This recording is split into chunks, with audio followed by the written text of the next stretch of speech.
Eat less, move more. So many times people are given that advice by well-meaning doctors. If they're complaining about wanting to lose weight, or maybe the doctor deems them as overweight. But eat less, move more may not be the best advice. It's kind of like, well, what are you eating less of? Sometimes you actually need to eat more of certain things to lose the weight. So I want to take a moment to address this. It seems to especially be said to women who are gaining weight in perimenopause or even postmenopause. And they say something to their doctor, or many times it's their gynecologist, because that's who they see the most of for their regular wellness. And they're told, oh, just, eat less, move more.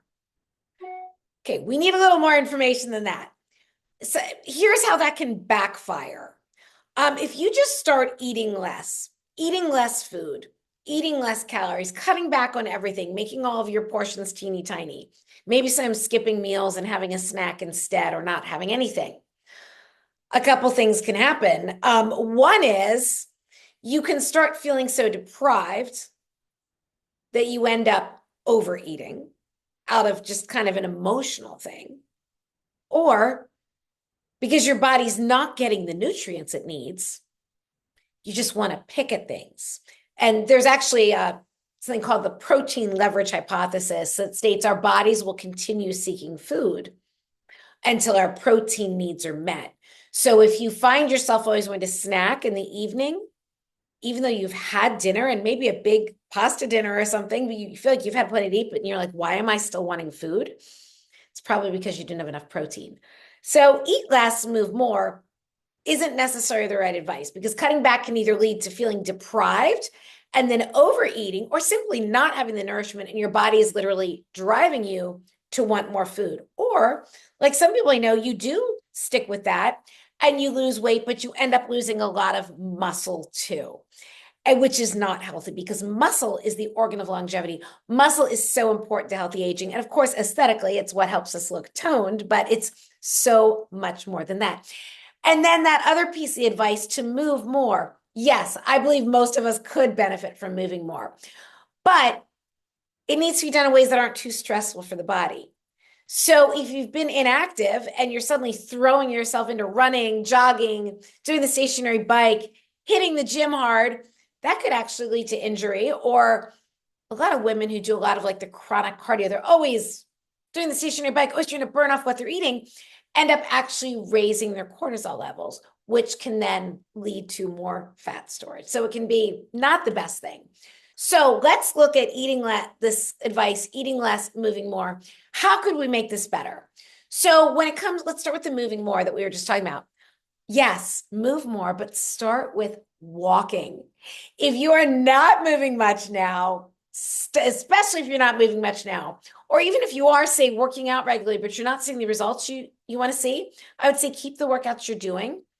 Don't make them any harder. Just start walking more. Walking is so underrated for our overall health and for fat loss, because walking is that like slow, steady cardio that you can do for a long period of time, which ends up putting your body into more of a fat burning mode. It also, because it's not stressful to the body, because it is a natural movement that our bodies are designed to do, it does not elevate cortisol levels. And there's so many people that will, yes, they go do their workout and then the rest of the day is very sedentary. Our bodies are designed to be moving throughout the day. So no matter what your other workouts are, I highly encourage you to set some type of a step goal for the day. Look at where you are now on a regular basis and just check the pedometer app on your phone, and then look at increasing that by a bit each week. And so you're at least 10,000 steps a day. And I did 10,000 steps a day for years. I'm now personally doing 15,000 steps a day. And it's even better. And it doesn't have to be all long walks. I mean, some long walks are definitely great, not just for your body, mentally, physically, emotionally. Getting your eyes in natural light helps to reset your circadian rhythms, which in turn improves sleep, balances hormones, all of the things. It is so great for processing emotions, for stress relief, so many things. And it's amazing for your body. I do a 6-mile hilly walk once a week. And let me tell you, that has given me better legs and a better ass. It just has. But it doesn't have to be all long walks. Park your car further away when you go to the grocery store. Do an extra lap around Costco. Pace back and forth in your office or your house or whatever while you're listening to messages. Just find ways to build in that movement. And now let's look at, so yes, move more, but move in a way that works for your body. Now let's talk about that eating less. I don't necessarily agree with that. Because again, you can go too low calorie and just not be getting the nourishment you need. So our bodies need protein to maintain our lean body mass, to build and maintain muscle, for mental clarity, steady energy, to reduce cravings, all of the things. As we get older, we need it more. When we're younger, our hormones kind of do more of that work. As we're getting older, our bodies really do need those amino acids that come from the food, the real food, protein foods that we are breaking down. So instead of eating less, I would tell you to eat more protein, less calories. And that's really easy to do. So, because if you want to lose weight, you do need to be in a calorie deficit. It means you need to be burning off more than you are consuming. And that can be hard. I mean, it's hard to calculate that exactly, but one really great way to get into a calorie deficit, to make it easier to get into a calorie deficit, is to do what I talk about all the time, which is prioritize protein and produce. When you are building your meals around high quality, protein dense foods, you've heard me say this before, and you'll hear me say it again. Beef, especially the leaner cuts of, the leaner ground beef, things like that. Chicken, turkey, fish, eggs are amazing. They're not super protein dense, but they are really high quality protein and packed with micronutrients, maybe some low fat dairy like cottage cheese and Greek yogurt. When you are building your meals around those ingredients and starting with the protein and then filling in with the colorful fruits and veggies and avoiding the crappy processed carbs, the processed grains, the sugars, the cereal, cookies, baked goods, pasta, bread. You don't need, if you're trying to lose weight, you honestly don't need any of those things. Or at worst, greatly, greatly reduce them. So when you are focusing on prioritizing protein first, filling in with produce, it is just so much easier to get into that calorie deficit and lose weight. So to recap, this was just on my mind. Listen, I thought I've got to talk about this.